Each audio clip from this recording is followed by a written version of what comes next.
Hi everyone, this is Kona and welcome to week 4. So let's take a look at what you've got. Maybe. Come on, click over.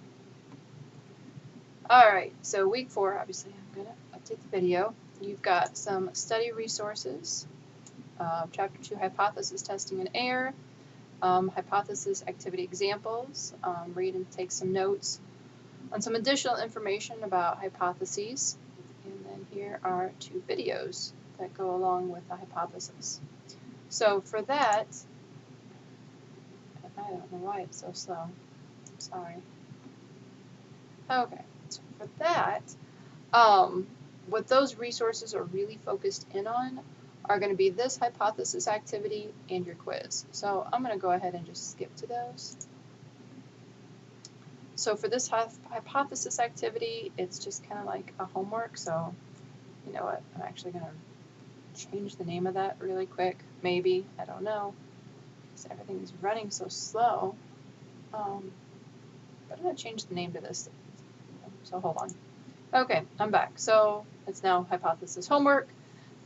Basically, you're picking whether the original claim is an alternative, then you're providing the complementary claim. Basically, it's treated like a worksheet. There's no time limit, but you can only submit once, so do not submit until you're completely done.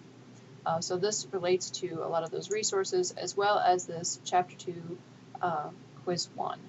So these are the materials that you need to make sure that you take care of.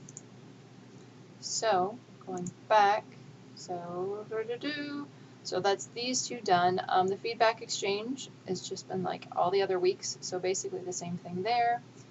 That leaves, let's go to discussion 4 first. So for discussion 4, I know your brains are already focusing in on project 1, but we already have to kind of start looking at project 2. So for project 2, it's crossing the line, and you'll find out more about that a little bit later, but we have this research topic and survey questions. Yet before we can start surveying people, we need to think about the best way to collect this data. So to do this, you're going to have a class discussion read these resources, selecting the method, and methods can matter. Briefly address pros and cons of the different types of surveys, and then discuss which type of survey method or methods you think would work best to collect the data for our class project and why. So this is like a real discussion because what you guys pick is what we will actually end up going with for how you collect your survey data next week. So really important, like this is real. Then follow-up discuss what others have written, you agree, disagree, what do you think would work best for our class.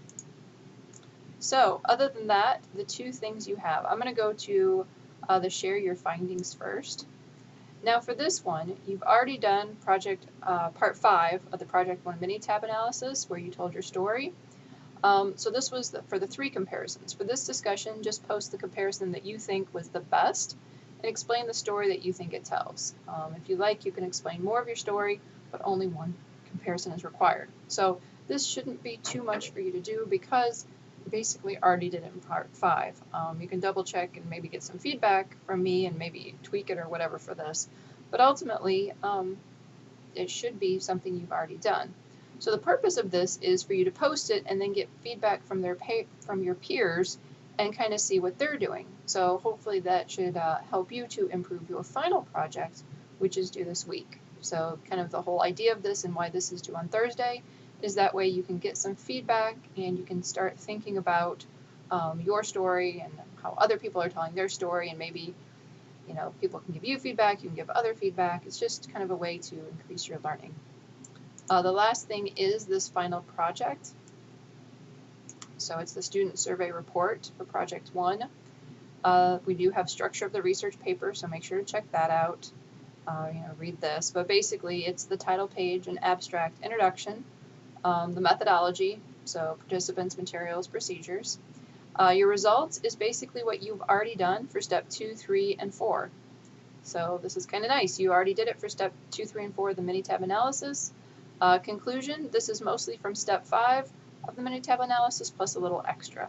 So you're really only doing these first couple sections right here, which shouldn't be too long, and then filling up your conclusion. So in theory, this shouldn't take you too long to work on. But that is week 4. I know week 4 looks really ugly and nasty, but especially the hypothesis activities, the feedback exchange, a lot of these shouldn't take too much time. So I don't know, just if you have questions, you need something, let me know.